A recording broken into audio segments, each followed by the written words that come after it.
Hello, everyone, and welcome to Tea Time with Vincent. I'm Vincent, and this is installment number two.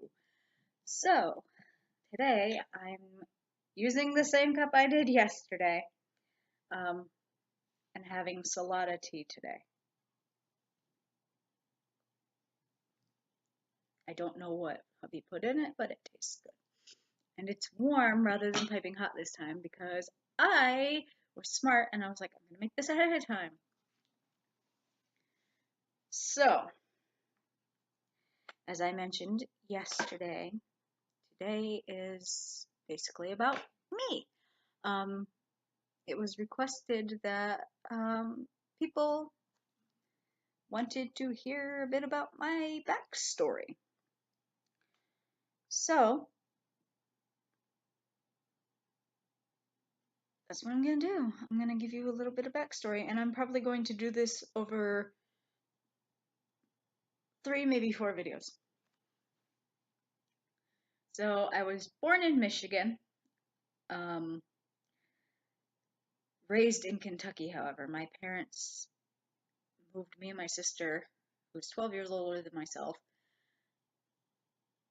to Kentucky when I was 8 months old. So I don't know a lot about uh, where I was born.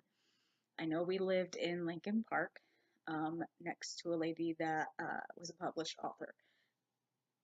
That's pretty much all I know. And I know I have family in Michigan. So my childhood, what I can remember of it, was not the best. Um, my mother was very distant, and my father was abusive. Um, not just physically either. I'm not going to go into a lot of detail as far as that goes, but my childhood was not really a childhood.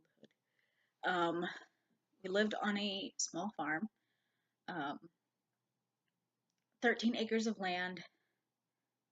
About half, I would say, was forest, woods. Um, the rest was there was a pond, and then we had like 3 or 4 small gardens, and then we had just like grass area that we would cut to make hay, straw for the animals that we had. I loved being out there. I miss it. I love the outdoors, so that was ideal for me. The only problem I really had with it was there weren't a lot of people around us. The street we were on, the road we were on, the only neighbors that we had were farm workers, um, Spanish people that worked for surrounding farmers. We had a dairy farmer on like one side of us and a meat cow farmer on the other side. Um, the Spanish people that lived in the only other house on our road worked for the meat farmer. I had no friends nearby. We were pretty isolated, and that was the sucky part because when I started going to school and I made friends, um, their parents would not want to come all the way out to where I lived to drop off my friends. And my parents really didn't want to go all the way into town to drop me off at my friend's house. So I didn't have a lot of friends. I hung out more with my friends in my teen years because my friends started, when my friends started driving, um, they would come out to me or they would come and pick me up and then take me back to their house or wherever we were going. So, I mean, it got better as I got older, but it was still hard because gas prices have always sucked. I hear a small child crying, or whining, I should say. So, yeah, I had kind of a rough childhood. Um, and throughout that childhood, I was always a bigger kid. And I was made fun of in school a lot for my size, for my haircuts, for the way I just my mannerisms, just everything about me was a target. Everything about me was a target. And then, of course, having the home life that I didn't make it any easier. Um,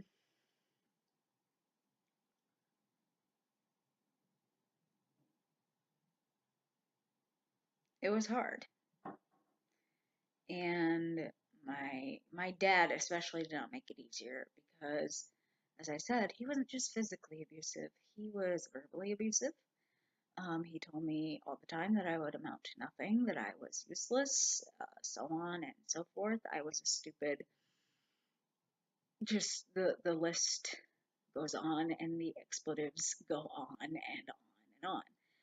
My entire life, even in my adult life, um, up until I finally grew a backbone. Again, that's another story for another video. So,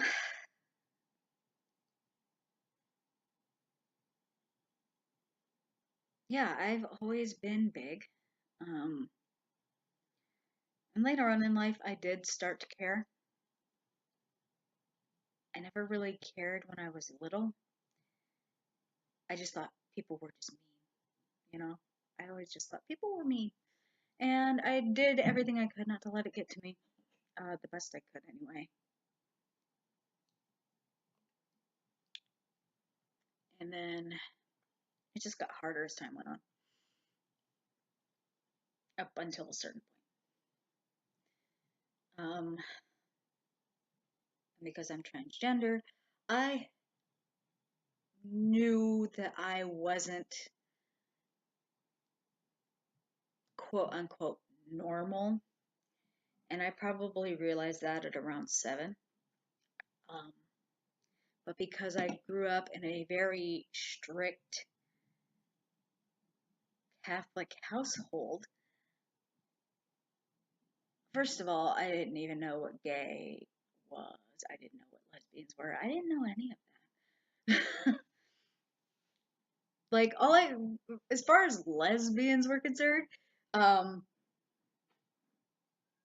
I had a best friend, and she and I had this bully, and she called us lesbians. We were like in 2nd grade, and she was in like 5th grade, and we'd go on the playground and we'd play, and she would come over and just harass us and call us lesbians, and we're like, we actually went up to a teacher and we were like, "What's a lesbian?" I remember that, and the teacher was just like horrified that we asked her that question, and they were like, "Well, who said that? You know, who said anything about lesbians?"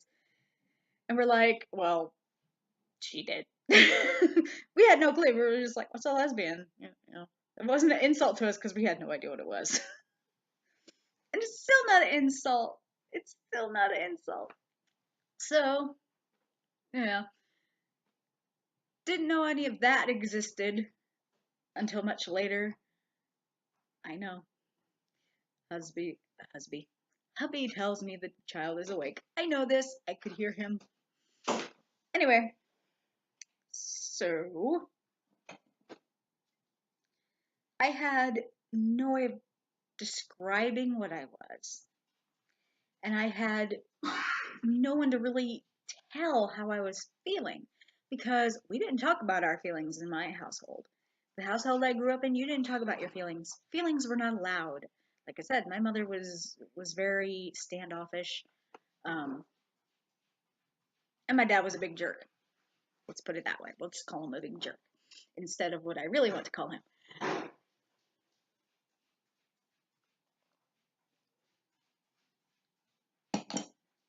So yeah, I had no way of knowing what I was at that time, and I had no one to really tell. I probably could have told my sister, however, because of the household we were in, I didn't want other people hearing.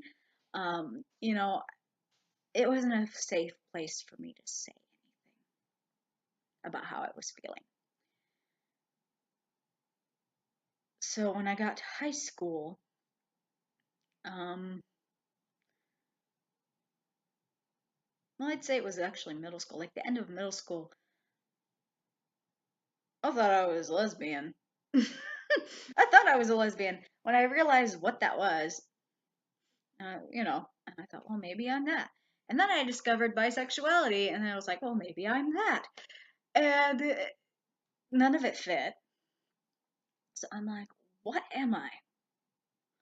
Um, and up until recently, I still, had no clue what I was. Up until last year when I finally had a word for how I was feeling and what I was, and that's trans. I finally figured it out at the age of 30. Oops. Hi, Buggy. So, yeah, there's a little bit about me as far as that goes. Um, kind of like my sad childhood and the light at the end of the tunnel realization of who I am as a person and who I am just overall. Kind of just my discovery story, um, the short version. There's more, and that will be talked about in the next few videos. I'm going to leave it here. I hope everyone has a great Saturday. And hey, enjoy your tea or your coffee if you drink coffee. Have a great one, guys.